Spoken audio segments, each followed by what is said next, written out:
Pozdrav dragi moji pratitelji! Donosim vam još jedan novi video. Govorit ćemo o povišenim enzimima jetre, njihovim uzrocima i liječenju. Povišeni enzimi jetre mogu ukazivati na upalu ili oštećivanje stanica u jetri. Upaljene ili ozlijeđene stanice u jetri ispuštaju određene količine nekih hemikalija, uključujući i jetrene enzime u krv. To može dovesti do povišenih jetrenih enzima.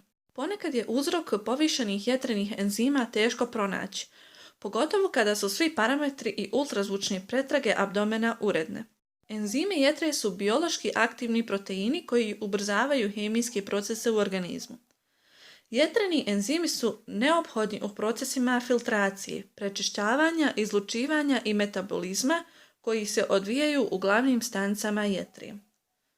Enzimi jetre mogu biti povišeni zbog povećanih vrijednosti holesterola u krvi. Međutim, jetreni enzimi skloni su promjenama, pa će vam liječnik, ukoliko se radi o nepoznatom uzroku, savjetovati dijetalnu prehranu. Izbjegavajte unos masnoća, alkoholnih i gaziranih pića te soli.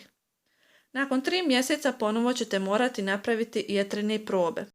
Jetrene probe predstavljaju rutinsku pretragu krvi u kojoj određujemo vrijednosti jetrenih enzima i bilirubina. Jetreni enzimi se dijeli na enzime koji se stvaraju u stanicama jetrenog tkiva i izlučuju u krv, te indikatorske enzime koji se nalaze u krvi prilikom oštećenja jetre, te predstavljaju ozbiljnije oboljenje jetre. Povišeni jetreni enzimi mogu biti otkriveni tokom rutinskih testiranja krvi. U većini slučajeva razina jetrenih enzima je veoma blaga i povremeno povišena. Najčešće povišeni enzimi jetre ne signaliziraju hroničan problem jetre. Mnoge bolesti i stanja mogu doprinijeti povišenju jetrenih enzima. Liječnik određuje specifičan uzrok povišenih jetrenih enzima pregledavajući listu lijekova koje konzumirate, zatim simptome koje imate i u nekim slučajevima dodatne dijagnostičke testove.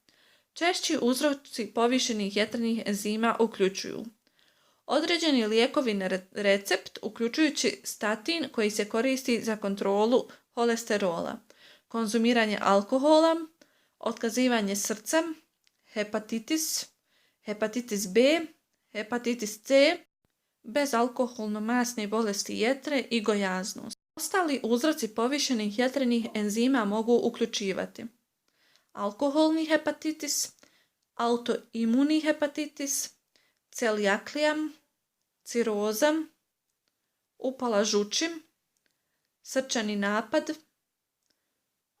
rak jetre, mononukleoza, mišićna distrofija, pankreatitis, toksični hepatitis, Wilsonova bolest i drugi. Neki od najčešćih simptoma povišenih jetrenih enzima su sljedeći: svrbež, žutica, taman i zamućen urin, žučkasta boja kože i očiju, blijeda ili bezbojna stolica, često umaranje, pojačano znojenje, akne i ekcemi na koži, zatvor ili proljev, naglo debljanje, loš zadah i tjeskoba.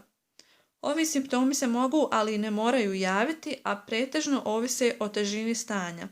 Liječniku je potrebno otići čak i onda kada ne osjećate nikakve posebne simptome, kako bi se napravila godišnja pretraga krvi.